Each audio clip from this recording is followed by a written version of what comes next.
John, you're seeing the same thing I'm seeing. You're seeing a program with a little bit of juice. No one's overselling what they're doing in East Lansing. They're going to be fighting to make a bowl game. So, but it appears they're headed in the better direction than Michigan is. Here's the way I see it. Which team is better than when they started the season? MSU. And you have that win against Iowa. It creates a little confidence for the players going into this rivalry game.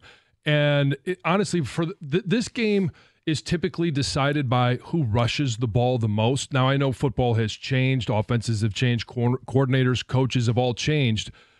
But that's going to be a part of it. Honestly, this game is going to come down to who wins the turnover battle. Because we've seen some costly ones by Aiden Childs and the Spartans. And it's not like he's lighting it on fire as a passer. He's less than 60% completion. He has more interceptions than he has touchdown throws. But it's the same thing with Michigan. They've got 15 turnovers. Yeah, I think it's like a cliche to say you got to win the turnover battle, but I think it's especially doubly, triply true about these two teams because that's MSU's deal too.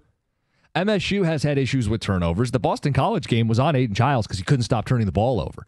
I think the difference is while Michigan and Michigan State both turn the ball over, one of them at least gets explosive plays out of their offense. Yeah. One of them has a quarterback that can challenge 30 yards down the field with NFL throws. And it's still not always there for Childs, but at least the threat's there and that they do deliver on it a couple times a game. Michigan doesn't.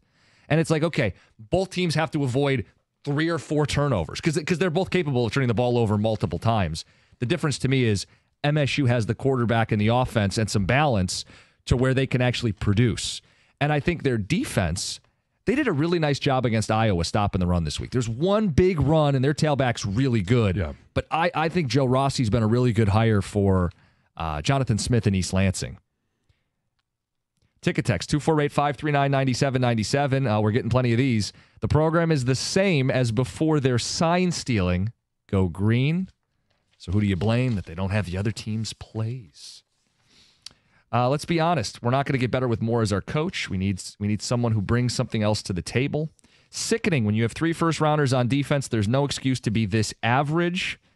Ticket Texter says, Jim flirting with the NFL after saying he was done with the NFL has hurt this program and recruiting and the roster. He was all in with the COVID extra year guys.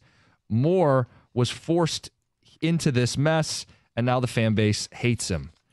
Your reactions. Who do you blame? And the question was apathy or outrage. Michigan has not held up their end of the bargain. This rivalry week feels flat. It's 97-1.